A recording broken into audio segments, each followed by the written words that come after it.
கர்த்தர் கொடுத்தது நாளுக்காய் கர்த்தரை நான் நன்றியோடு துதிக்கிறேன், ஸ்தோத்திரிக்கிறேன். இன்னைக்கு நம்ம பூமிக்கு உப்பாக இருக்கிறத பற்றி ஆண்டவர் என்ன சொல்கிறாருன்னு சொல்லி பார்க்கலாம். ஆண்டவர் நம்மளோட கூட பேசுகிற வசனங்களை நம்ம தியானிக்கும் பொழுது நிறைய காரியங்களை நமக்கு கற்றுத்தர்றாரு ஆண்டவர். நமக்கு வேறுத்த மாதிரி வேறு எந்த புஸ்தகமுமே நமக்கு ஒரு இலகுவாக நமக்கு புரிஞ்சுக்கிற மாதிரி நல்ல ஒரு விளக்கத்தை கொடுத்து நமக்கு கற்றுத்தர வாழ்க்கையில் கற்றுத்தரக்கூடிய புஸ்தகம் வேறு எந்தவுமே உலகத்தில் கிடையவே கிடையாது. வேத புஸ்தகத்தில் எல்லாமே இருக்குது, எல்லாமே ஆண்டவர் எழுதி தந்திருக்காரு. நம்ம படிக்கிறத பொறுத்தான் இருக்குது. நம்ம படித்து ஆண்டவர்கிட்ட கேட்டு அதில் நம்ம இன்னும் அதிகமாக நம்ம ஆண்டோடைய பாத்தில் அமர்ந்திருந்த இந்த வசனம் தியானிக்கும் போது நிறைய காரியங்கள் நம்ம வாழ்க்கையில் குறைகளாக இருந்தாலும் சரி, நிறைவானாலும் சரி, ஆண்டுக்கு பிரியமானது பிரியமில்லாது எது எல்லாமே தெரியும். அப்படி கற்றுக் கொடுக்குற காரியத்தில் இன்றைக்கி மலை பிரசங்கத்தில் ஆண்டவர் செய்கிற ஒரு காரியத்தை தான் ஆண்டவர் என்னோட பேசின வசனத்தை தான் நான் இன்றைக்கி தியானிக்க போகிறோம். பூமிக்கு உப்பாக இருக்கணும் அப்படின்னு தான் ஆண்டவர் சொல்கிறார். உப்பாக இருக்கிறீர்கள்னு தான் சொல்கிறார் ஆண்டவர். நாம் இருக்கிறோமா இல்லையாங்கிறதெல்லாம் அவர் அதை பற்றி பேசலைனாலும் நீங்கள் உப்பாக இருக்கீங்கன்னு சொல்கிறார். ஆனால் உப்பு எப்படி இருக்குங்கிறத பற்றி உப்பை பற்றி தான் அவர் ஒரு விளக்கம் கொடுத்து நமக்கு நல்லா புரிகிற மாதிரி சொல்லித்தராரு. அதுதான் நம்ம இன்றைக்கி தியானிக்க போகிறோம். ஆண்டவர் இந்த காரியத்தையும் வச்சு நமக்கு என்ன கற்றுத்தர போகிறாரோ அதை கற்றுக்கிட்டு நம்ம வாழ்க்கையில் கடைபிடிக்கும் போது ஆண்டவர் பெரிய ஆசீர்வாதத்தை நமக்கு தருவார்னு சொல்லி நான் விசுவாசத்தோடு தான் அந்த வசனத்தை தியானிக்க போகிறோம். ஆண்டவர் ஜெபத்தோடு தியானிப்போம். அந்த பெரிய காரியங்களை செய்வார். ஜெயிப்போம். நல்ல தகப்பனே உங்களுக்கு நன்றி செலுத்துகிற சுவாமி. நீங்கள் பேசுகிறீங்க, நாங்கள் அந்த வசனத்தின்படி ஆண்டவரை நாங்கள் தியானிக்கும் பொழுது எங்களோடு கூட இன்னும் அதிகமாக இப்போ பேசி எங்களோடு கூட ஆண்டவரை இடைப்பட்டு ஆவியானவர் எங்களுக்கு உதவி செய்து இந்த வசனங்களின் ஆழங்களுக்குள்ளே நாங்கள் சென்று எந்த ஆசீர்வாதத்தை நாங்கள் சுதந்திரிக்கணுமோ, எப்படி நடக்க வேண்டும் என்ற காரியங்களை கற்றுத்தருகிற தேவ கிருபை எங்களுக்கு முழுவதுமாய் நிறைத்து வழிநடத்த வேண்டுமா இந்த நாட்களிலே நாங்கள் அர்ப்பணிக்கிறோம் சுவாமி. வசனங்கள் ஒருபொழுதும் வெறுமையாக திரும்ப சொன்ன தேவன் வார்த்தை அப்படியே எங்களுடைய வாழ்க்கையிலே செய்து முடிக்க வேண்டுமா இந்த நாட்களிலே செய்ய வேண்டுமா உங்களுடைய கருத்திலே அர்ப்பணிக்கிற சுவாமி. எங்களுடைய எல்லா தேவைகளையும் சந்திக்க தேவன் போதுமானவர். எங்களுடைய வாழ்க்கையை சரி செய்ய நீங்கள் போதுமான கிருபையை தந்திருக்கீங்க. எங்களுக்காக பரிசுத்த இரத்தத்தை சிந்தி எங்களை மீட்டெடுத்துருக்கீங்க, விலைக்கு வாங்கி கொண்டிருக்கீங்க சுவாமி. அதனால் உங்களுக்கு நன்றி செலுத்துகிறோம் ஆண்டவரே. எங்கேயோ கிடந்த எங்களை தெரிந்து கொண்டீங்களே, அதுக்காக உங்களுக்கு நன்றி செலுத்துகிற சுவாமி. நீங்கள் எங்களை கொண்டு என்ன செய்ய திட்டம் வைத்திருக்கீங்களோ, சித்தம் கொண்டிருக்கீங்களோ ஆண்டவரே, இந்த சித்தத்துக்கு முழுவதுமாக நாங்கள் அர்ப்பணித்து ஜெபிக்கிற பிள்ளைகளாய் காணப்பட கிருபை செய்யுங்க. இடையூறு பெறுகிற சத்துருவின் எல்லா திட்டங்களுக்கும் எங்களுக்கு விலக்கி காத்து நாங்கள் எந்த இடத்துல தலை குந்திருக்கோமோ அந்த இடத்துல நிம்மதி செஞ்சு உங்களுடைய நாமத்தை உயர்த்துகிற பிள்ளைகளாக நாங்கள் காணப்பட எங்களுடைய வாழ்க்கையை நீர் சீர்தூக்கி வழிநடத்த வேண்டுமா உங்களுடைய கருத்தில் அர்ப்பணிக்கிற சுவாமி. நீங்கள் எல்லாவற்றையும் பொறுப்படுத்தி வழிநடத்த போகிறதா நன்றி செலுத்துகிறோம். வசனங்களை தியானிக்கும் பொழுது உங்களுடைய ஆவியானவர் எங்களோட பேசி எங்கள் வழிநடத்தமாக ஜெபிக்கிறோம். இந்த கருத்தில் அர்ப்பணிக்கிறோம், பொருட்படுத்துக்கிறோங்க. இது என் பிரச்சனை எங்களை தாங்கணுமா ஜெபிக்கிறேன். துதி கனமயமெல்லாம் நமக்கே செலுத்துகிறேன். இயேசு ரட்சகன் நாமத்தில் ஜெபங்களின் நல்ல பிதாவே, ஆமென். பாடி தீர்த்து ஆண்டுடைய வசனத்தை நம்ம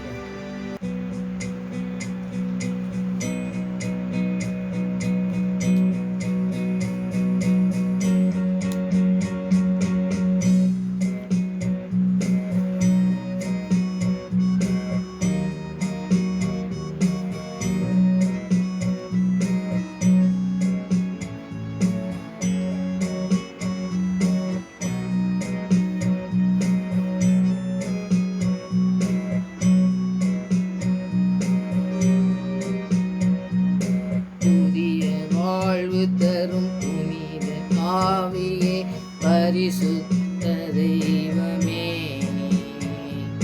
பரலோக தீபமே,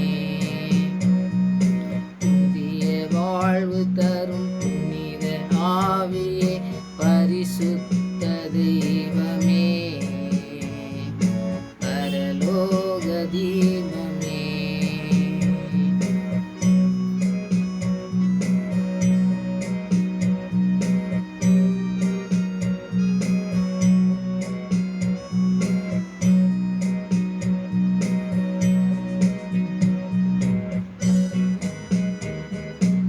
இருள் நிறைந்த உலகத்திலே வெளிச்சமாய் வாரும் ஐயா. இருள் நிறைந்த உலகத்திலே வெளிச்சமாய் வாரும் ஐயா. பாவ இருள் நீக்கி பரிசுத்தமாக்கும் பரமனே வாரும் ஐயா. எங்கள் பாவ இருள் நீக்கி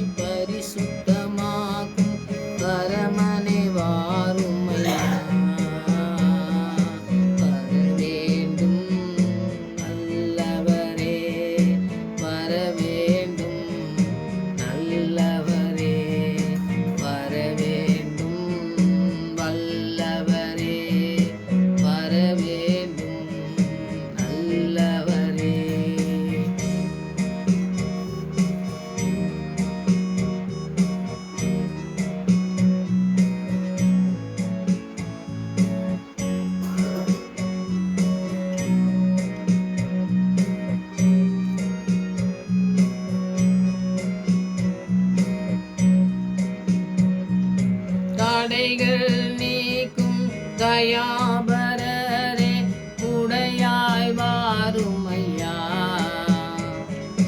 தடைகள் நீக்கும் தயாபரரே உடையாய் வாருமையா.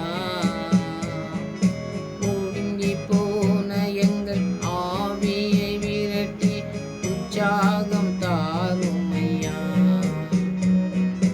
ஒடுங்கி போன எங்கள் ஆவியை விரட்டி உற்சாகம் தாருமையா. வரவேண்டும் வல்லவரே, வரவேண்டும் நல்லவரே, வரவேண்டும் வல்லவரே, வரவேண்டும் நல்லவரே.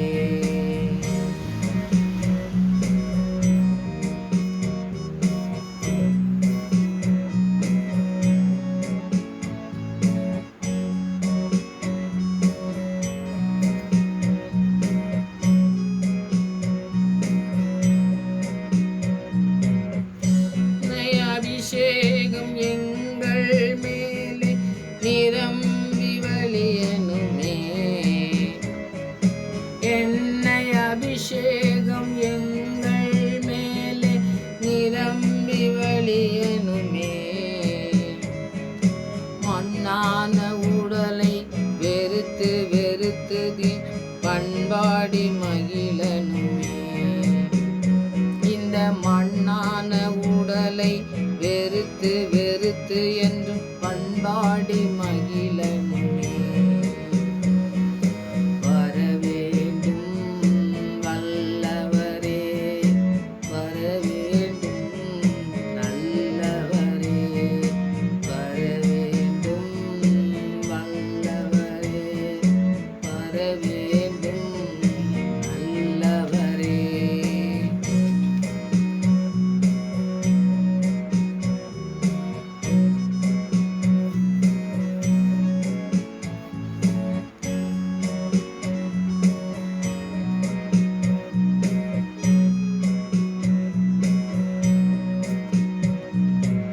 உலகம் எங்கிலும் சுவை தரும் வெந்நீர் உப்பாய் மாறனுமே. உலகம் எங்கிலும் சுவை தரும் வெந்நீர் உப்பாய் மாறனுமே. இலைகள் உதிராமல் கனிகள் தந்தில் மரமாய் வளரனுமே.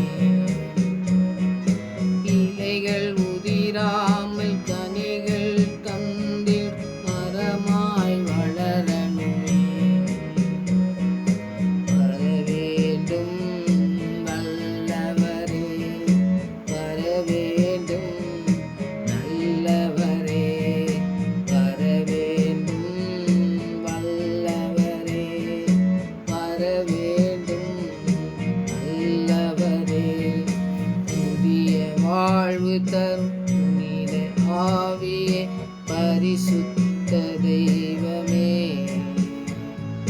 பரலோக தீபமே.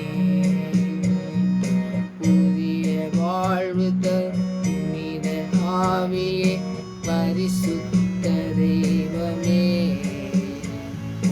பரலோக தீபமே.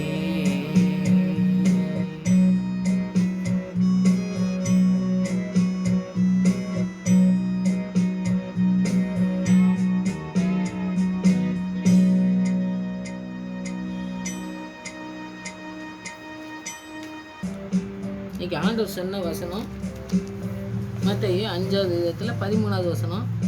ஆண்டவர் மலை பிரசங்கத்தில் முதலாவது 5வது அதிகாரமாலே உங்களுக்கு தெரியும். அது வந்து மலை பிரசங்கத்தில் ஆண்டவர் சொல்லுதான், நீங்கள் பூமிக்கு உப்பாக இருக்கிறீர்கள். உப்பானது சாரமற்று போனால் எதனால் சாரமாக்கப்படும்? வெளியே கொட்டப்படுவதற்கும் மனுஷரால் மிதிக்கப்படுவதற்குமே ஒழிய வேறொன்றுக்கும் உதவாது. மத்தேயுல இருக்குது. மத்தேயு, மார்க்கு, லூக்கா 3லையும் இருக்குது. அந்த 3 வசனத்தையும் நம்ம அந்த ஒரு வசனத்தை படிச்சிருக்கேன் மத்தேயுல. நான் வந்து இந்த வசனத்தை படிக்கும்பொழுது பார்த்திங்கன்னாக்கி நிறைய ஆண்டவருடைய என்ன என்ன சொல்கிறாரு, உப்புனாக்கி என்ன சொல்கிறாரு அப்படிங்கிறத நம்ம தியானிக்கும் பொழுது பார்த்திங்கன்னா நிறைய காரியங்களை ஆண்டவர் கற்றுறதை நம்ம பார்க்க முடியும். ஏன்னா உப்புங்கும் பொழுது நம்ம உப்பு இல்லாமல் உப்பு இல்லாத பண்டம் குப்பையில் அப்படின்னு சொல்லுவாங்க பார்த்தீங்களா. அது மாதிரி உப்பு இல்லைன்னா அந்த டேஸ்ட் வந்து இருக்காது. அந்த உப்பு சில இப்போ நோய்களுக்காண்டி சாப்பிட வேண்டாம்னு சொன்னாலும் கூட கொஞ்ச நாள் உப்பு போட்டு சாப்பிட்டா தான் எங்களுக்கு சாப்பிட முடியும்னு சொல்கிறாங்க பார்த்தீங்களா. அந்த மாதிரி உப்பு வந்து நிறையா ரொம்ப முக்கியமானது. அது வந்து ஆண்டவர் வந்து உப்பை பற்றி அதுதான் சொல்லியிருக்காரு. உப்பு வந்து எல்லாத்துக்கும் தேவைப்படுறது, எல்லாத்தையும் ஒரு டேஸ்ட் கொடுக்கக்கூடிய ஒரு காரியத்தை செய்யக்கூடியது. அது நம்ம நோய்க்குன்னு விளக்குறத பற்றி இருந்தாலும் ஆண்டவர் சொல்கிறது முக்கியமான காரியம் என்னென்னா, உப்பு வந்து எல்லாத்துக்குமே தேவை. கெட்டு போகாமல் இருக்கிறதுக்கு முதலாவது நம்ம அது யூஸ் பண்ணுறோம். ஏன்னா ஊறுகாய் அந்த மாதிரி செய்கிறவங்களாம் நீங்கள் உங்களுக்கு தெரியலாம், அந்த மாதிரி செய்கிறதுக்கு செய்வாங்க. நிறைய கெட்டு போகாமல் இருக்கிறதுக்கு இந்த உப்பு வந்து ரொம்ப பயனுள்ளதாக இருக்குது. அதனால் வந்து ஆண்டவர் உப்பை ஏன்னு சொல்கிறாருன்னா, உப்பு பூமிக்கு எப்படி உங்களுக்கு உப்பாக இருக்கிறீங்கன்னு சொன்னோம்னா, நீங்கள் கெட்டு போகாத, அதாவது ஒரு உங்கள் வாழ்க்கை வந்து ஆண்டவருக்கு பிரியமான காரியத்தை செய்யக்கூடியதாக இருக்கணும். அப்போ வந்து உங்களுக்கு ஆசீர்வாதமாக இருப்பீங்க. நீங்கள் இந்த உப்பாக இருக்கணும்னாலே நீங்கள் வந்து நிறைய காரியங்களை கற்றுக்கலாம். நான் வந்து சொல்ல போகிறது என்னென்னா, மனுஷன் உப்பாக ஏன் இருக்கணும்னு சொல்லி ஆண்டவர் சொல்கிறத இங்கே இந்த மத்தையில் வந்து நான் இந்த காரியத்தை சொன்னேன், எப்படி சொல்லியிருக்காருன்னு சொல்லி பாருங்கள்.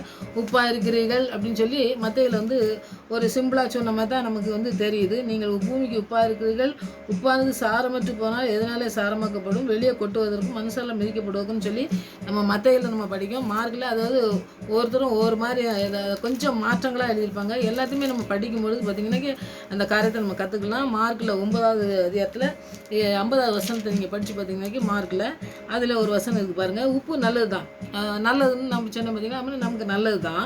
ஆனால் உப்பு சாரம் மற்று போனால் அது வந்து ஒரு உப்பு வந்து நம்ம வந்து நிறைய உப்புகளில் நீங்கள் பார்த்தீங்கன்னா உப்பு எழுது பார்த்தா தெரியும். நிறையா அந்த உப்பெல்லாம் நல்லா சுத்தம் பண்ணி எடுப்பாங்க. அதுக்கு சுத்தம் பண்ணுறது நிறைய இருக்குது. அது வந்து நல்லா ஒயிட் கலரில் நல்லாயிருக்கும். நம்ம அந்த உப்பு எடுக்கிற இடத்த பார்த்திங்கன்னா எனக்கு தெரியும். கீழே வந்து கொஞ்சம் அந்த அழுக்கு படிஞ்ச மாதிரி கொஞ்சம் கலர் கம்மியாக அந்த மாதிரிலாம் இருக்கும். அது வந்து அவங்க கழித்து அதை தனியாக எடுப்பாங்கன்னு சொல்லி சொல்லுவாங்க. அந்த மாதிரி நம்ம உப்பு வந்து பார்த்திங்கனாக்கி அதில் உப்புல நிறையா காரியங்கள் இப்போ நம்ம பாக்கெட்டில் போட்டு செய்கிறாங்க பார்த்திங்களா. நிறைய இப்போ அந்த காலத்துலலாம் அப்படி கிடையாது. வெறும் உப்பு இந்த கல் மாதிரி இருக்க உப்பை மட்டும் தான் யூஸ் பண்ணாங்க.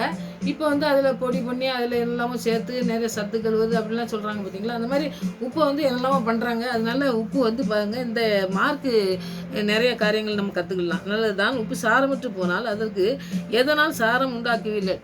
அது வந்து இந்த கலர் மாறிட்டாலோ நம்ம நீங்கள் பானையில் நிறைய ரொம்ப வச்சிங்கனாக்கி சில நேரத்தில் அந்த தண்ணி விட்டு அப்படி ஒரு மாதிரி இந்த பூசணம் முடித்த மாதிரி ஒரு கருப்பு மாதிரிலாம் வந்துடுறதுக்கு வரும். அப்போ வந்து பார்த்திங்கன்னா அது வந்து யூஸ் பண்ண முடியாது. நம்ம சாப்பாட்டுக்கு அந்த மாதிரி யூஸ் பண்ணுறதுக்கு ஒரு கொஞ்சம் வாசம் கூட அடிக்கிற மாதிரி நான் பார்த்துருக்கேன். அந்த மாதிரி வந்துட்டுனாக்கி நீங்கள் அதை வந்து புதுசாக பண்ண முடியுமா உங்களால்? அதை வந்து என்ன செய்வாங்கன்னா திருப்பி தண்ணி கரைச்சி அந்த மாதிரி சும்மா வீணாக தான் செடிக்கு ஏதாவது ஊற்றுவாங்க அப்படின்னு சொல்லி நம்ம பார்க்கலாம். அப்போ அதுக்கு தான் யூஸ் ஆகும். உங்களுக்குள்ளே உப்புடையவங்களாக இருங்கள். நீங்கள் வந்து எப்படி இருக்கணும், நீங்கள் வந்து சாரம் இல்லாதவங்களாக இல்லாமல் நீங்கள் வந்து உப்பு எப்படி இருக்கணும், நல்லா அந்த ஒயிட் கலரில் இருக்குது பார்த்தீங்களா, எல்லாருக்கும் யூஸ் ஆகக்கூடிய ஒரு உப்பாக நீ இருக்கணும் அப்படின்னு சொல்லிட்டு ஒருவரோடவர் சமாதானம் உண்டாகவும் இருங்கள். அப்போ வந்து இந்த காரியங்களை என்னெல்லாம் சொல்கிறான்னு பாருங்கள். உப்பு எப்படி இருக்குது, எல்லாத்துக்கும் அவங்களுக்கு வந்து யூஸ்ஃபுல்லாக இருக்குது. அந்த மாதிரி யூஸாக இருக்கணும். அதே மாதிரி நீங்கள் போனீங்கன்னாக்கி எங்கே போனாலும் சரி அந்த வார்த்தைகள் உங்களோட கூட இருக்கும் பொழுது அந்த உப்பாக நீங்கள் இருக்கணும், உலகத்துக்கு உப்பாக இருக்கணும்னு ஆண்டவர் சொன்ன காரியங்கள் நீ செய்யும் பொழுது நீங்கள் எப்படி இருப்பீங்க அப்படிங்கிறது தான் இந்த இடத்துல அவர் சொல்கிறாரு. நீங்கள் சமாதானமாக இருப்பீங்கன்னு கதை சொல்கிறாரு.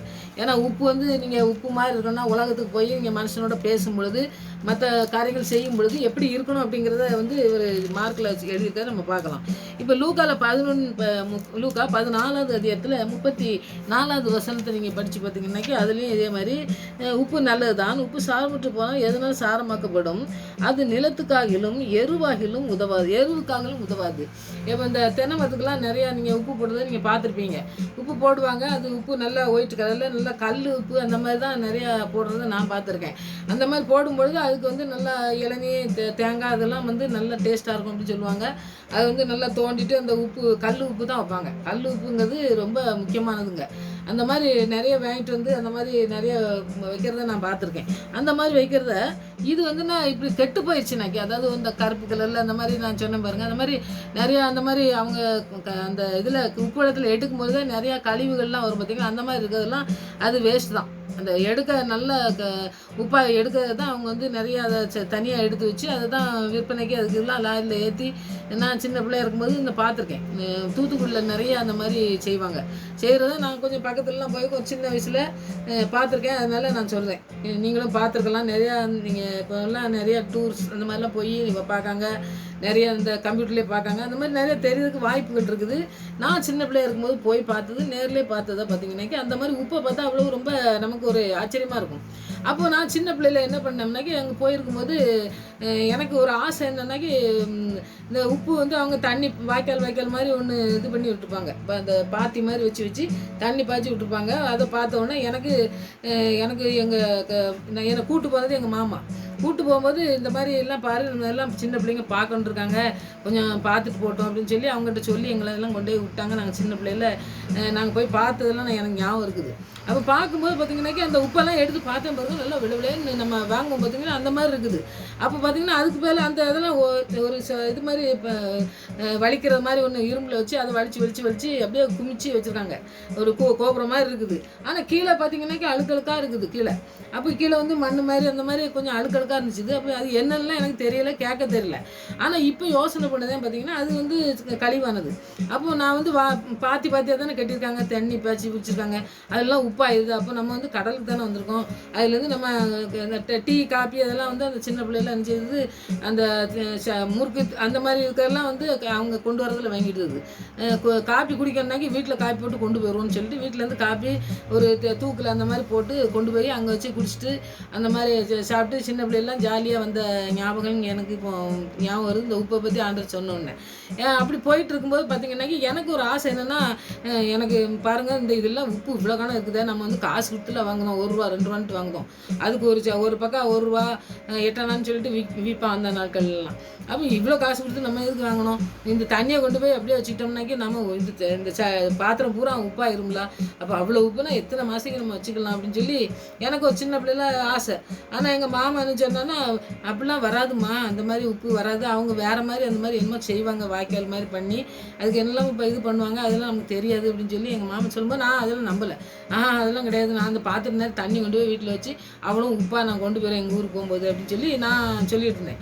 சொல்லிவிட்டு யார் சொன்னேன்னு கேட்கல. எங்களை கடலெல்லாம் கொண்டு போய் கொண்டு போய் விடும்போது அந்த சொம்பில் அப்படியே தண்ணியெல்லாம் பிடிச்சி வீட்டுக்கு கொண்டு வந்து நாங்கள் அந்த லீவ் டயத்தில் எங்கள் மாமா வீட்டு போகும்போது பார்த்திங்கன்னா ஒரு 10-15 நாள் இருந்தோம்னா அந்த சொம்பை அப்படியே நான் யாரையுமே தொடவே விட மாட்டேன். அப்படியே வச்சு அது யாருமே தொடக்கூடாது, அது உப்பான பிறகு நான் எங்கள் வீட்டுக்கு கொண்டு போவேன்னு சொல்லி வச்சு அப்படியே மூடி வச்சு 15 நாள் கழிச்சோம்னா அப்படியே தண்ணியாக தான் இருந்துச்சு, அது உப்பாவே மாறல.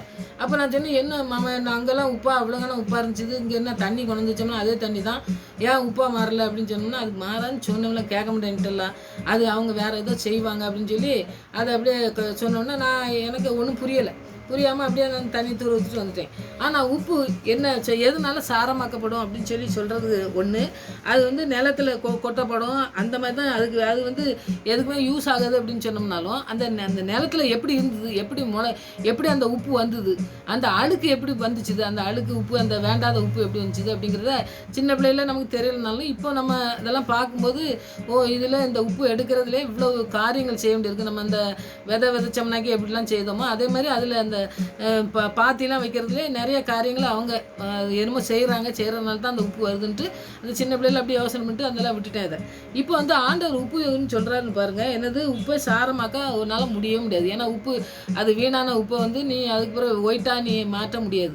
ஏன்னா தண்ணிகளை போட்டோன்னா கரையை தான் வைக்க முடியுமே இல்லையா, ஒன்றால் அந்த உப்பை உருவாக்க ஒன்றால் முடியாது. உருவாக்கக்கூடிய காரியங்கள் செய்தால் மாத்திரம் தான் அந்த உப்பாக மாறும். அதனால் நீ உப்பாக மாறணும்.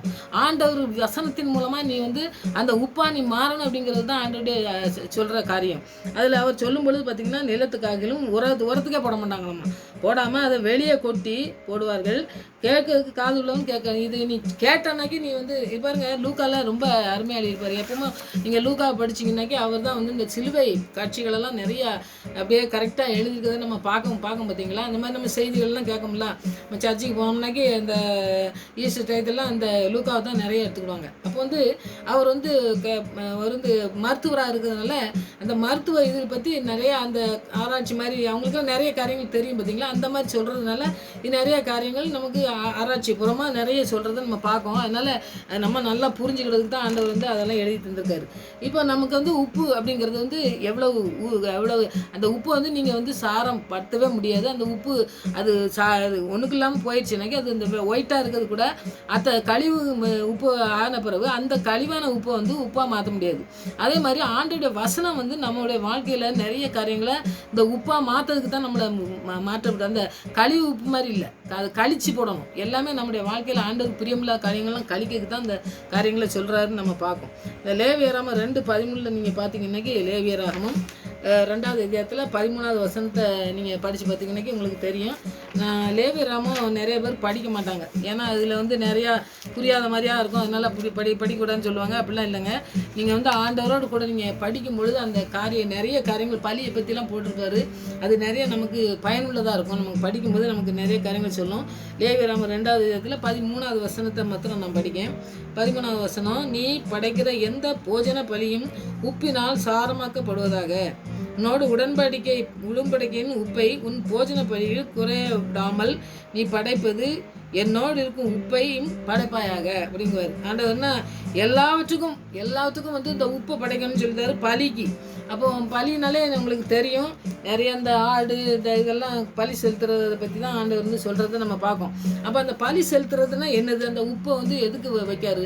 அது வந்து கெட்டு போகாம நீ வந்து எப்படி இருக்கணும்? என்னோட கூட இருக்கணும். உடன்படிக்கைன்னா என்னது? ஆண்டவர் நம்மளோட கூட உடன்படிக்கை பண்ணி நம்மளை அவர் பிள்ளையாக மாற்றிருக்காரு. அவருக்கு பிரியமான காரியங்களை செய்கிறதுக்கு நம்ம உறுதியான அந்த காரியங்களை செய்கிறதுக்கு நம்ம இருக்கணும். அப்போ உப்பை ஏன் இங்கேயும் சொல்கிறாரு ஆண்டவர் பாருங்கள், அந்த பலி செலுத்தும் போது உப்பு வைக்கணும்னு சொல்கிறாரு. ஏன்னா அப்போ நம்ம வந்து முழுமையாக ஆண்டவருக்கு அர்ப்பணிச்சிருந்தோம்னாக்கி நம்ம அவர் சாரமாக்கப்பட்டது தான் நம்ம உப்பாக இருக்கணும். நம்ம இந்த சாரம் இல்லாமல் இந்த வெளியே ஒட்டப்படுற மாதிரி உப்பாக இருக்கக்கூடாது. உப்புங்கிறது ஒரு பெரிய எல்லாத்துக்கும் பயனுள்ளது அப்படிங்கிறதுனால அந்த மாதிரி நீ இருக்கணும் அப்படின்னு சொல்லி ஆண்டவர் இந்த லேவியராகமத்தில் சொல்கிறத நம்ம பார்க்கோம். உப்பு வந்து உடன்படிக்கையின் ஒரு தொடர்புடையதாக இருக்குதுன்னு சொல்லி நம்ம அந்த இடத்துல படிக்கும். அப்போ வந்து இந்த ஆண்டவர் வந்து எப்போவுமே மாறுத ஆண்டவரே கிடையாது. உடன்படிக்கை நம்மளோட கூட பேசிட்டேன்னா அது செய்து முடிக்கிறாரு. அதனால் அந்த கிறிஸ்து பலியாக ஒப்பு கொடுக்கப்பட்டார் பார்த்திங்கன்னா, அந்த பலிக்கு ஒரு உடன்படிக்கையின் மாதிரி தான் ஆண்டவர் வந்து சொல்கிறாரு. நான் உப்பாக மாற்றுவேன் அப்படின்னு சொல்கிறாரு. அவர் மாற்றுறாரு. அவருடைய வசனத்தின் மூலமாக நம்ம உப்பாக மாறணும். நம்மளை வந்து ஆண்டவர் மாற்றாமல் வேறு எந்த காரியமும் மாற்ற முடியாது அப்படின்னு. அப்படி பரிசுத்த ஆவினால நிறைஞ்சி நம்ம இந்த விசுவாசமாக இருக்கிறவங்க வாழ்வெல்லாம் பார்த்திங்கன்னாக்கி ஆண்டவருக்கு மாசற்ற, அதாவது ஆண்டவர் பிரியமான காரியங்களை செய்யக்கூடிய ஒரு காரியங்களை அதில் வந்து ஆண்டவர் உங்களுக்கு ஒரு ரோஜா பூ மாதிரி பாடல் கூட இருக்கும். அந்த மாதிரி சாரோனின் ரோஜாவே அப்படின்னு அந்த ஆண்டவருடைய வசனத்தை தியானிக்கும் பொழுது தான் அதெல்லாம் நம்ம பார்க்க முடியும். அந்த மாசம் நம்முடைய வாழ்வில் எந்த காரியங்களையும் ஒரு பிரியமில்லாத காரியங்களை செய்யாமல் இருக்கிறதுக்கு கிறிஸ்து நம்ம வாழ்க்கையில் இருக்கும் பொழுது தான் இந்த சாரோனின் ரோஜாவை விசுற பிள்ளைங்களாம் நம்மளை உலகத்தில் வந்து நம்ம எந்த இடத்துல இருந்தாலும் சரி, ஒரு தெருவாக போனாலும் சரி, நம்ம எந்த இடத்துல பேசுகிறோமோ அந்த இடத்துல மனம் விசிறக்கூடிய ஒரு உப்பா நம்மளை மாற்றக்கூடிய நல்ல தகப்பன்.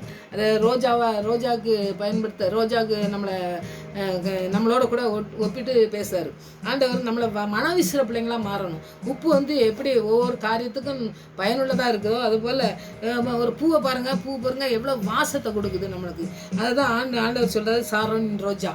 அவர் சாரோனின் ரோஜா மாதிரி நம்மளை மனம் செய்யணுன்னாக்கி இந்த உப்பா ஆண்டவருக்கு உப்பாக மாறதுக்கு நம்ம வந்து பயனுள்ள பிள்ளைகளாக இருக்கிறதுக்கு நம்ம அர்ப்பணித்து ஜெபிக்கணும்.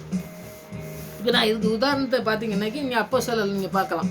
அப்போஸ்தலரில் நீங்கள் 17வது அதிகாரத்தில் 1வது வசனத்துலேருந்து ஒரு 6 வசனம் நீங்கள் படித்து பார்த்தீங்கன்னாக்கி அந்த அப்போஸ்தலரில் நீங்கள் நிறையா பார்க்கலாம். ஆண்டவருடைய வசனம் வந்து எப்பொழுதுமே வெறுமையாக திரும்பாதுன்னு சொல்லிக்கோம்ல, அது மாதிரி ஆண்டவருடைய வசனத்தை தியானித்து ஆண்டவருடைய வசனத்தை சொன்ன ஒரு பவுல் எழுதின காரியங்களை தான் நம்ம படிக்க போகிறோம். இந்த காரியங்களை பாருங்கள். அப்போஸ்தலர் 17 1வது வசனத்துலேருந்து 7 வசனம் வரைக்கும் பார்த்தீங்கன்னாக்கி அவங்க வந்து ஊழியத்துக்கு போகிறாங்க. தெசலோனிக்கா பட்டணத்துக்கு வந்தார்கள். அங்கே யூதருக்கு ஒரு ஜெபாலயம் இருந்து, அங்கே வந்து ஒரு செபாலயம் இந்த ஊரில் இருந்துன்னு சொல்லி நம்ம யாருக்குன்னு படிச்சிருக்கோம். அந்த மாதிரி காரியங்கள் இருக்கும் பொழுது பவுல் வழக்கத்தின்படியே அவர்கள் போய் 3 ஓய்வு நாளில் வேத வாக்கிய நியாயங்களை எடுத்து அவருடைய சம்பாஷித்து எப்பவும் போய் அவர் அந்த ஆலயத்தில் பிரசங்கம் பண்ணுறது அவருக்கு வழக்கம். அதனால் கிறிஸ்து பாடுபடவும் மருத்துவந்து எழுந்திருக்க வேண்டியது என்று நான் உங்களுக்கு அறிவிக்கிற இந்த இயேசு கிறிஸ்து என்றும் காண்பித்து திஷ்டாந்தமாக படுத்தினேன். ஆண்டவர் சொன்ன காரியத்தை நான் உங்களுக்கு வந்து சொல்கிறேன். ஆண்டவர் சிலுவையில் என்னெல்லாம் செஞ்சு முடித்தாரு, நீங்கள் எப்படி இருக்கணும் அப்படிங்கிறத சொல்கிறாரு. இதுக்கும் உப்புக்கும் அதுக்கும் ஏங்க சம்மந்தம் அப்படின்னு சொல்லி நீங்கள் நினைக்கலாம். அப்படி இல்லைங்க. நம்ம ஆண்டவருடைய வசனம் என்ன சொல்லுதுன்னா, உப்பை உதாரணத்தை காட்டிட்டு ஆண்டவர் எப்படி வாழணுங்கிறத அந்த காரியத்தையும் நமக்கு கற்றுத்தராரு. அந்த காரியத்துக்கு வசனம் தான், எல்லாத்துக்கும் வசனம் தான். ஆண்டவர் வசனத்தின் மூலமாக தான் நம்மளோட கூட பேசுகிறவர். வசனத்தின் மூலமாக தான் பிசாசை ஜெயிச்சார், அவரும் ஜெயிச்சார், நம்மளும் ஜெயிக்க சொல்கிறாரு. வசனத்தை வந்து பட்டயத்தை நம்மளுக்கு 2 புறம் கருக்குள்ள பட்டயத்தின் ஒத்துட்டு பேசுறாரு. அந்த மாதிரி நிறைய காரியங்கள் சொல்லும் பொழுது வார்த்தை தான் நமக்கு முக்கியமானது. அந்த வார்த்தையே பவுல் பிரசங்கம்ன்றதை அந்த இடத்துல பார்க்கும். அவர்களில் சிலரும் பக்தியுள்ள கிரேக்கர் திரளான ஜனங்களும் கனம் பொருத்திய ஸ்திரீகளும் அநேகரும் விசுவாசித்து பவுலையும் சீவலாவையும் சேர்த்து கொண்டார்கள். அங்கே நிறைய பேர் வசனத்தை சொல்லும்பொழுது நிறைய பேர் அவங்க ஏற்றுக்கிட்டு 5வது வசனத்தை பார்த்தீங்கன்னா, விசுவாச யூதர்கள் வைராக்கியம் கொண்டு வீணராகிய சில பொல்லாதவர்களை சேர்த்துக்கொண்டு கூட்டம் கூடி பட்டத்தில் அமளி உண்டாக்கி யாசோனுடைய வீட்டை வளைந்து கொண்டு அவர்களுடைய பட்டத்தாருக்கு முன்பாக இழுத்துக்கொண்டு வர வகை தேடினார்கள். இப்போ வசனத்தை நம்ம போதிக்கும் பொழுது அதுக்கு நிறைய பிரச்சனைகள் வந்தாலும் ஆண்டுடைய வசனம் வெறுமையாக திரும்பாதுன்னு சொல்லி நாம் விசுவாசித்து இந்த இடத்துக்கு போகணும். அவரை நம்மளோட கூட கூட்டிகிட்டு போகும்பொழுது தான், அவர் நம்மளோட கூட இருக்கும் பொழுது தான் நம்முடைய வாழ்க்கையில் எல்லாமே வந்து நம்ம சொல்கிற வார்த்தைகளுக்கு அதுக்கு எல்லாமே பலன் கிடைக்கும். அதனால் அவர் நம்மளோட கூட இருக்கும்போது பவுல் அப்படி தான் கூட்டிகிட்டு போகிறாரு. அங்கே நிறைய பேர் ஏற்றுக்கிட்டாங்க, நிறைய ஏற்றுக்கிடாதவன் வந்து நிறைய கலங்கம் பண்ணி நிறைய பிரச்சனைகள் பண்ணுறாங்கன்னு சொல்லி நம்ம பார்க்கோம். அவங்க ஒரு ஆள், அவர் யாசோன்கிறவர் வீடு கொடுத்தவர், அவர் வீட்டெல்லாம் விளைச்சி அவரை கொண்டு போய் இந்த சங்கத்தில் கொண்டு போய் விட்டு அவரை கேவலப்படுத்தி வீட்டை கொடுத்தான், எதுக்கு இவனை வீட்டை கொடுத்தான் அப்படின்னு சொல்லி இந்த வேண்டாத சண்டைகள் பிரச்சனைகள் கொண்டு வரதே பிசாசு தான். அப்போ அந்த பிசாசானவனே நம்ம வெற்றி அடையணும்னா வார்த்தையின் மூலமாக தான். வார்த்தை நமக்கு இருக்குது, வார்த்தையுடைய வசனம் ஆண்டவர் நமக்கு தந்திருக்காரு. நீங்கள் உப்பாக இருக்கீங்கன்னு முதல்ல சொல்லிட்டார் ஆண்டவர். அந்த வசனத்தை வச்சு தான் நம்ம இதை படிக்கும். அப்போ உப்பாக இருக்கீங்கன்னாக்கி ஆண்டவருக்கு உப்பாக இருக்கும்போது நமக்கு நிறைய பிரச்சனைகள் வரும். நம்ம வந்து உலகத்துக்கு நமக்கு பிரயோஜனமாக இருக்கணும்னு சொல்லி ஆண்டவர் நம்மளை நடத்தும் பொழுது நிறைய பிசாசு வந்து அப்படியே விட்டுற மாட்டான். சரி ஏதோ ஆண்டவர் செய்கிறாரு போனா போட்டோம் அப்படின்னு சொல்லி விடவே மாட்டான். அவன் நம்மளை தான் அது குறி வைப்பான். நம்மளை தான் ஆண்டவர் என்ன இவ்வளோ செய்கிறானே அப்படின்னு சொல்லி நம்மளை செய்யறதுக்கு அவன் வந்து வகை தேடும்போது பவுல் வந்து அப்படி விடவே இல்லை. அவர் வந்து நிறைய கஷ்டங்கள் வந்தாலும் அவர் ஆண்டவர் எதுக்கு அழைச்சாரோ அந்த இதை வந்து கரெக்டாக செஞ்சு முடிச்சாரு. அது மாதிரி நம்ம செய்யணுங்கிறது தான். அடுத்து வந்து பாருங்கள், இந்த 6வது வசனத்தை பார்த்தீங்கன்னா, அப்படி காணாமல் யாசோனின் சில சகோதரியும் பட்டணத்துக்கு அதிகாரி இடத்துல இழுத்து கொண்டு வந்து உலகத்தை கலக்கிறவர்கள் இங்கேயும் வந்திருக்கிறார்கள் அப்படின்னு சொல்லி நம்ம பார்ப்போம். இப்போ உலகத்தை கலக்கிறவங்கன்னா யார்? வசனத்தை சொல்கிறவங்க. வசனத்தை சொன்னாலே உலகம் கலங்குதாம்மா. இப்போ நம்ம ஆண்டுடைய வசனத்தை சொல்லும் பொழுது நீங்கள் உப்பாக இருக்கீங்கன்னு சொல்லி ஆண்டு சொல்லிட்டாரு. நம்ம போய் நம்ம வசனத்தை சொல்லும் பொழுது நம்ம பிசாசு என்ன சொல்லுவான்? உலகத்தை கலக்கிறவன் இவன் வந்து எல்லாத்துக்கும் ஆண்டவர் உப்பாக மாற்றிருக்காருல, அவங்க உப்பாக மாறி அவங்க வசனத்தின் மூலமாக அவங்க வராங்க, சொல்கிறதுக்கு வராங்க. அவங்க வந்துட்டாங்கனால இந்த இடம்ல என்ன ஆயிரும்? இங்கே வந்து இது எல்லாத்தையும் மாற்றிடுவாங்க. இந்த அழுக்கு இந்த குப்பையில் கட்ட இந்த உப்பு இருக்குது பார்த்தீங்களா, அது வந்து அந்த சாரமற்று கிடக்கிறதெல்லாம் வந்து சாரத்தை ஏற்றி அவங்க வசனத்தை சொன்னாங்களே சாரம் ஏற்றி அவங்க அந்த உப்பாக மாற்றிடுவாங்க. அந்த உப்பாக மாற்றதுக்கு தான் ஆண்டவர் சொல்கிறார், நீ உப்பாக மாறி, நீ உப்பாக மாறி தான் நீ போகணும் உலகத்துக்கு, எனக்கு உப்பாக நீ மாறணும்னு சொல்லி ஆண்டவர் சொல்கிறார். உலகத்துக்கு பூமிக்கு நீ உப்பாக மாறணும்னு சொல்லும் பொழுது பூமிக்குனாலும் சரி மக்களுக்குனாலும் சரி நம்ம வசனத்தை சொல்லும் பொழுது அவங்க மாறணும் அப்படிங்கிறது. அப்போ மாற்றப்படும் பொழுது அவன் பிசாசு சும்மாவே இருக்க மாட்டான். அதுக்கு நிறைய காரியங்கள் நமக்கு நடக்கும். அதெல்லாம் வந்து ஆண்டவர் நம்மளை பார்த்து கொள்வார். அதற்கு நம்ம வந்து செவி சாய்க்காதபடி நம்மளுடைய வாழ்க்கையில் நம்ம ஆண்டவர் என்ன சொல்கிறாரோ, நீ உப்பாக இருப்ப அப்படின்னு சொல்லியிருக்காரு, நம்ம உப்பாக தான் இருக்கணும். அப்போ இந்த உப்பை எப்படி ஆண்டவர் பயன்படுத்த போகிறாரு அப்படிங்கிறத ஆண்டவருடைய கரத்தில் அர்ப்பணித்து நம்ம எங்கே போக சொல்கிறாரோ அங்கே போகணும். போகும்பொழுது ஆண்டவர் நம்மளை வந்து அந்த இடத்த வந்து பவுலுக்கு எப்படி செஞ்சார், எவ்வளோ கொடுமை செஞ்சாலும் ஆண்டவர்கிட்ட வசனத்துக்கு மூலமாக அவர் எப்படி நடத்துகிறாரோ அப்படி நடப்பார். நமக்கு நிறைய வந்து பிரச்சனைகள் வரும். அந்த வாழ்வில் பலி நம்ம நிறைய பிரச்சனைகளை சந்திக்க வேண்டிய காரியங்கள் இருக்கும் அப்படின்னு சொல்லி நம்ம பார்க்கோம். முதலாவது பார்த்திங்கன்னாக்கி நம்ம வந்து என்ன செய்யக்கூடாதுன்னா பொய் போதும் செய்யக்கூடாது. இந்த போதம் செய்யும்போது பார்த்திங்கன்னா இவர் வந்து ஆண்டவருடைய இயேசு கிறிஸ்து சிலுவையில் எதுக்கு அறையப்பட்டார், எதுக்காக அவர் நம்மளை எப்படி பாவத்திலேருந்து மீட்டெடுக்காரு, அவர் எப்படி உயிர்த்தெழுந்தாருங்கிறத பற்றி தான் அவர் பிரசங்கம் பண்ணுறாரு. அதுக்கு வேண்டாத சொல்லும் பொழுது தான் அவங்க பிரச்சனையே வருது. அப்போ இவர் பொய் சொல்கிறாரு அப்படின்னு சொல்லி சொல்கிறான். அப்படி பொய் போதகம் இருக்கக்கூடாது. ஆண்டவருடைய வசனம் என்ன சொல்லுதோ அதுபடி நம்ம இருக்கணும். அடுத்தது மக்களை தெளிவிக்கக்கூடிய வார்த்தைகளாக இருக்கணும். ஆண்டவருடைய வார்த்தை சொல்லும் பொழுது அவங்க வந்து தெளிவடையக்கூடிய ஒரு வார்த்தைகளாக இருக்கணும். நம்ம சொல்லும் பொழுது அவங்களுக்கு ஒன்றுமே புரிய புரியலை அப்படிங்கிற மாதிரி செய்யக்கூடாது. அவங்களுக்கு புரியணும். வார்த்தைகள் மூலமாக ஆண்டவரே நீங்கள் பேசுங்க ஆண்டவரே அப்படின்னு சொல்லி அவங்க இருதய கதவை வந்து ஆண்டவர் தான் தட்ட முடியும். நம்ம தட்டி திறக்க முடியாது. அவர் தான் திறக்கக்கூடாத கதவெல்லாம் மூடுறவரும், மூடின கதவை திறக்கக்கூடாது, எல்லா சாவியும் அவர்கிட்ட இருக்குது. அப்போ அவர்கிட்ட அர்ப்பணித்து ஆண்டவரே இந்த இருதய கதவை நீங்கள் திறங்க, இந்த இருதயம்லாம் எப்படி இருக்குது பாருங்கள் அப்படின்னு சொல்லி நாம் ஆண்டவர்கிட்ட அர்ப்பணித்து அந்த காரியத்தை நம்ம செய்யணும். அவங்ககிட்ட பேசும்பொழுது அவங்க தெளிவாக்கக்கூடிய வார்த்தையாக இருக்கணும். மூணாவது வந்து நம்ம பணத்துக்காக ஊழியம், உலகத்துக்குள்ள வந்து உலக தேவைக்கு என்ன நமக்கு பணம் வேணும் இல்லாட்டா ஏதாவது வேணும் அப்படின்னு சொல்லி நம்ம சேர்த்து வைக்கக்கூடிய காரியங்களை வந்து நம்ம உலகத்துக்கு ஏற்ற மாதிரி நம்ம நடக்கவே கூடாது. பணத்துக்காக ஊழியம் பண்ணவே கூடாது. ஆண்டவருக்காண்டி நம்ம உப்பாக இருக்கணுமே வெளியே. நம்ம உலகத்துக்கு உப்பாக இருந்துட்டு உலகத்துக்கு நீங்கள் பூமிக்கு எல்லாத்துக்கும் உப்பாக இருப்பீங்கன்னா மற்றவங்களுக்கு எல்லாத்துக்கும் நீங்கள் வந்து ஒரு நல்ல ஒரு மாதிரியாக இருப்பீங்கன்னு சொல்லி சொல்கிறாரு ஆண்டவர். அதுக்காக நம்ம வந்து பணம் சம்பாதிக்கணும், நமக்கு எல்லாமே வேணும் அப்படிங்கிறது வந்து ஆண்டவர் நமக்கு தருவார். நம்ம வந்து அது முதல்ல வச்சு நம்ம அதுக்கு முக்கியத்துவம் கொடுத்து நம்ம வாழ்க்கையில் நடத்தக்கூடாது. அப்படி நடக்காமல் இருக்கிறதுக்கு தான் ஆண்டவர் இந்த உப்பாக இருக்கிறதுக்கு இதெல்லாம் இருக்கணுங்கிறது தான் இந்த மூணாவது காரியம். நாலாவது பார்த்திங்கன்னா நம்ம வாழ்க்கை வந்து பரிசுத்தமாக இருக்கும். நம்முடைய வாழ்க்கை வந்து நம்ம போகும்போது யாராவது சொல்லுவாங்க இவங்கெல்லாம் இப்படி எங்கள் வாழ்க்கையே நல்லா இல்லை, எங்கள் வாழ்க்கை பாருங்கள் கெட்டு போயிருக்கு, நிறைய பேர் சொல்லுவாங்க. பார்த்துருக்கீங்களா? அந்த மாதிரி வாழ்க்கையில் நம்ம நிறைய பேர் நடந்து போகும்போதே பார்த்திங்கன்னாக்கி அவங்கள பற்றி தெரிஞ்சாலும் சரி தெரியாட்டாலும் சரி அவங்க நடை அவங்களோட அவங்க பேசுகிறத வச்சு நிறைய பேர் அந்த மாதிரி சொல்கிறத நம்ம பார்க்கோம். அப்படி இருக்கவே கூடாது. நம்முடைய வாழ்க்கை வந்து பரிசுத்தமாக வாழணும், தூய்மையான வாழ்வாக இருக்கணும். ஆண்டவருக்கு நம்ம எப்படி உப்பு எப்படி சுத்தமாக இருக்கணும்னு சொல்லி சொல்கிறாரு, வெள்ளையாக இருக்கணும்னு சொல்கிறாரு பார்த்தீங்களா? அந்த மாதிரி நம்ம வெண்மையான உப்பாக நம்ம ஆண்டவருக்கு பிரகாசம் உள்ள வாழ்க்கை வாழ்கிற பிள்ளைங்களாம் நம்ம தூய்மையாக இருக்கணும்னு சொல்லி நம்ம பார்க்கோம். நாலாவது. அஞ்சாவது பார்த்திங்கன்னாக்கி ஆண்டவர் வந்து நம்மளை வந்து ஒரு வசனத்தின் மூலமாக நம்மளை சாரமேற்றி நம்ம வாழ்வு வந்து ரொம்ப ஒரு பிரகாசமாக இருக்கணும்னு சொல்லி தான் அவர் வந்து நம்மளுக்கு உப்பாக மாறணும். நீங்கள் உப்பாக இருக்கீங்கன்னு சொல்கிறாரு, பூமிக்கு உப்பாக இருக்கீங்கன்னு சொல்லி. அதில் வந்து நம்ம குறைவாக இருக்க மாதிரி இருக்கக்கூடாது. இந்த சாரமேற்றாமல் குப்பையில் போடுறது கூட ஆகாதுன்னு சொல்கிறாங்க பார்த்தீங்களா? அந்த மாதிரி இல்லாதபடி ஆண்டவருடைய வசனத்துக்கு நம்ம முதலிடம் கொடுத்து அவர் நம்ம பாருங்கள் இவங்க வந்துட்டாங்க, இவங்க வந்து ஆண்டவருடைய வசனத்தை சொல்லுவாங்க அப்படின்னு நிறைய நம்ம போகும்பொழுது பார்த்திங்கன்னா சொல்லுவாங்க. இவங்க பாருங்கள் எப்போ பார்த்தாலும் எதாவது பேசணும்னா உடனே வசனத்தை சொல்லிடுவாங்க அப்படின்னு சொல்லி நம்மளை பார்த்தோன்னா சொல்லக்கூடிய அளவுக்கு வசனத்தின் மூலமாக தான் அவங்களோட பேசக்கூடிய அந்த அனுபவத்தில் நம்ம இருக்கணும். அதுதான் ஆண்டவருக்கு உப்பாக நம்ம பூமிக்கு வாழுதுன்னு சொல்லி அதுக்கு அர்த்தம். அந்த மாதிரி வாழ்க்கையை வாழறதுக்கு ஆண்டவர்கிட்ட ஜெபிக்கணும். ஆறாவது பார்த்திங்கன்னா உலகத்துக்கு எல்லாம் பயப்படண்டாம். உலகத்தை கலக்கிறவன் வந்திருக்கான்னு சொல்லிட்டு அவங்க ஏதோ எங்கேயோ பிடிச்சி கொண்டே விட்டு நம்ம இந்த மாதிரிலாம் செஞ்சாங்கன்னா கூட அந்த பயமே இருக்காது. நம்ம வந்து உலகத்துக்கு அந்த எங்கே போனாலும் சரி அந்த இடத்துல பயம் வர்றதுக்கு ஒரு வாய்ப்பே இல்லாதபடி இருக்கும். ஒரு இடத்துல நம்ம போயிருக்கும்போது பார்த்திங்கன்னாக்கி நிறையா ஒன்றுமே நம்ம வசனத்தை அதாவது ஒரு சீட்டை கொடுத்து ஆண்டவராக இயேசு கிறிஸ்துவின் மூலமாக உங்களுக்கு வந்து விடுதலை கிடைக்கும், இல்லாட்டா நீங்கள் உங்களுக்கு வந்து ஒரு சமாதானம் கிடைக்கும் அப்படின்னு சொல்லி நம்ம சொல்லும்பொழுது பார்த்திங்கன்னாக்கி அவங்க என்னன்னாலும் செய்கிறதுக்கு துணிஞ்சு நிற்பாங்க. நம்மளை எங்கே கொண்டு போய் விட்டு என்ன பண்ணணும்னாலும் சொல்லி செய்யணும் அப்படிங்கிறதுல ரொம்ப துணிகரமாக நிற்பாங்க. அப்போ அப்படி நிற்கும் பொழுது பார்த்திங்கன்னா ஆண்டவருடைய பிரசன்னம் நம்மளோட கூட இருக்கலைன்னாக்கி நம்மளுக்கு என்னன்னாலும் நடக்கலாம். அதனால நம்ம ஆண்டவருடைய பிரசன்னம் அவருடைய வார்த்தை நம்மளோட கூட இருக்கணும்.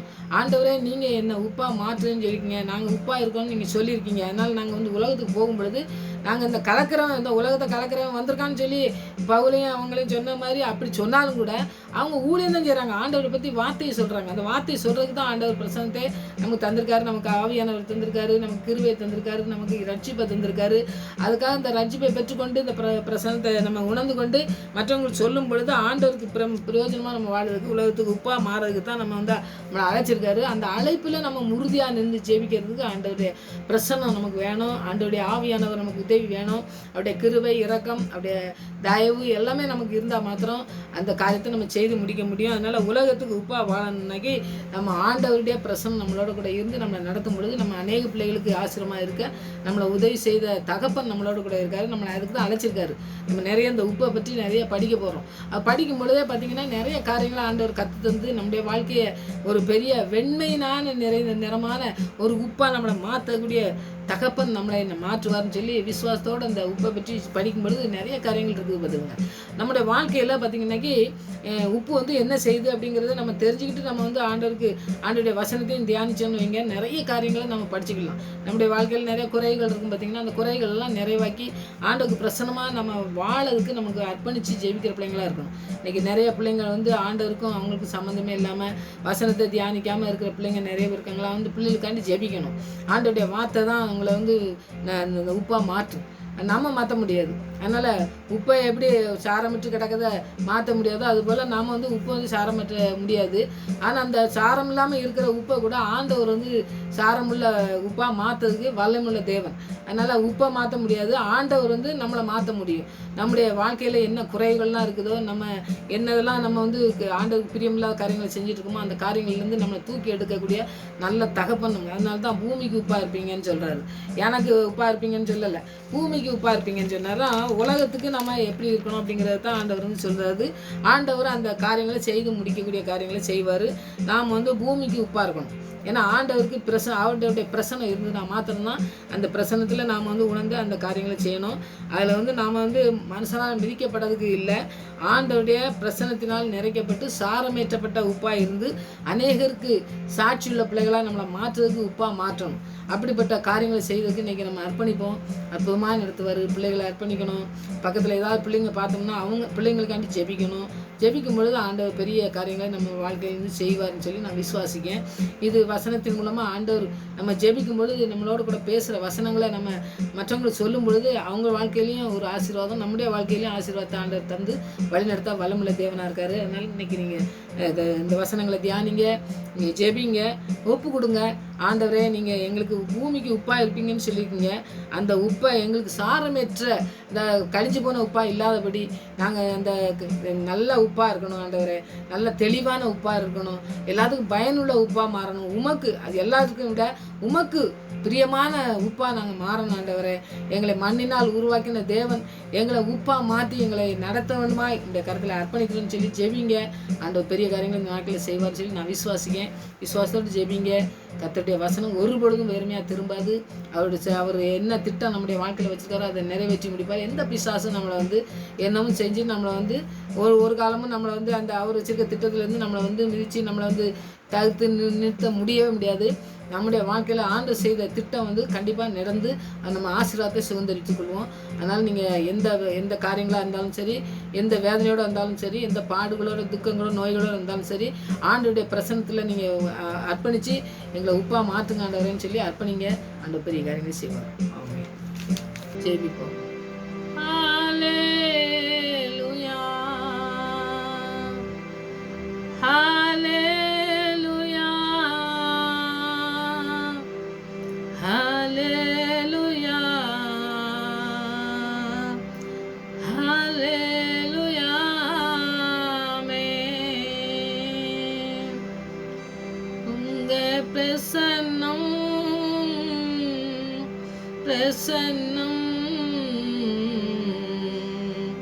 தேவ பிரசன்னம்,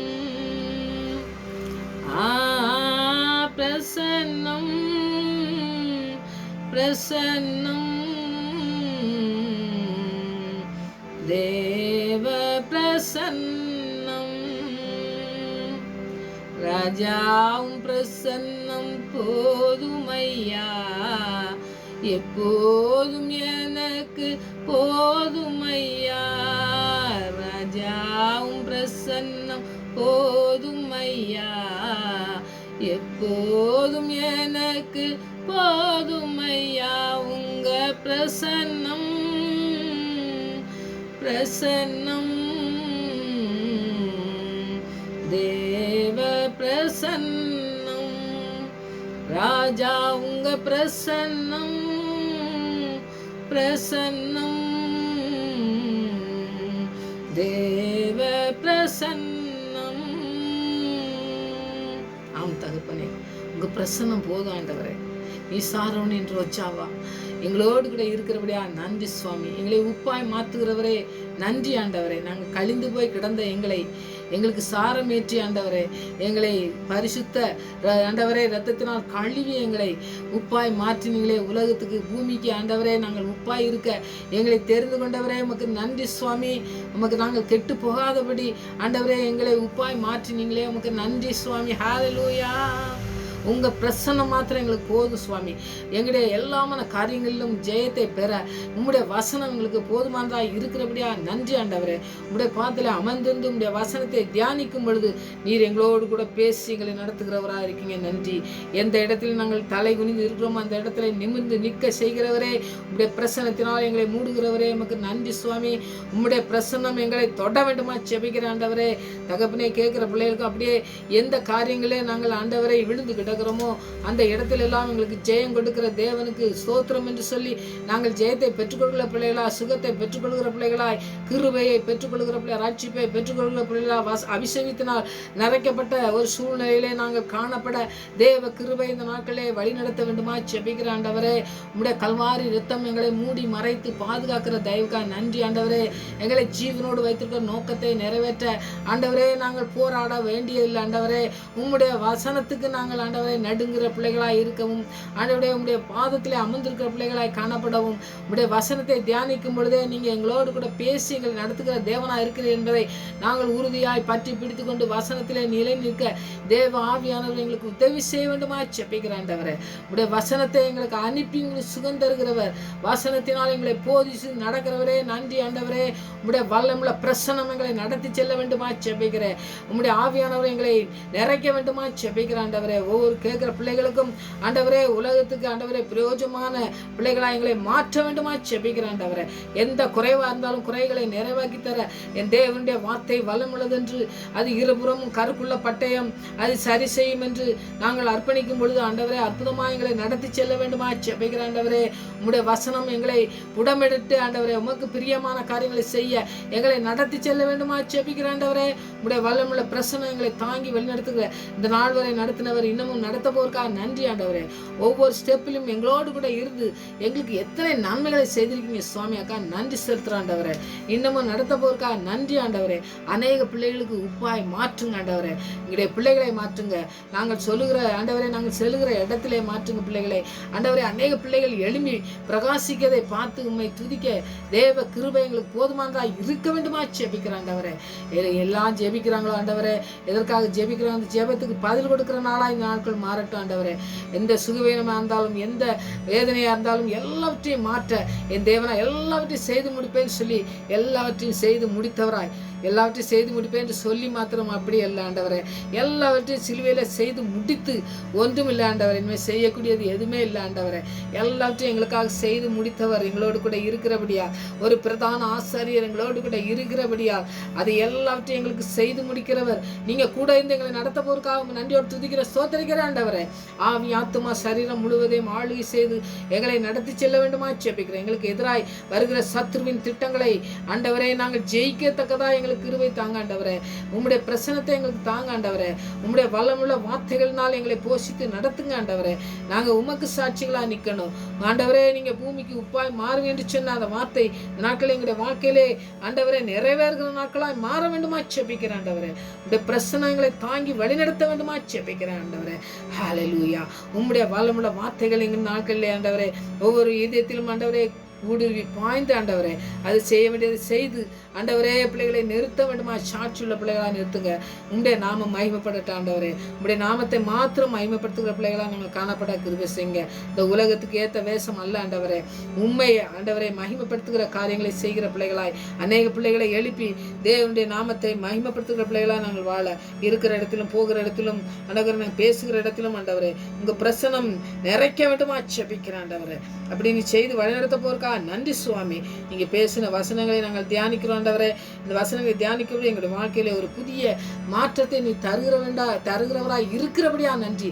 தந்து வழிநடத்த போறக்கா நன்றி சுவாமி.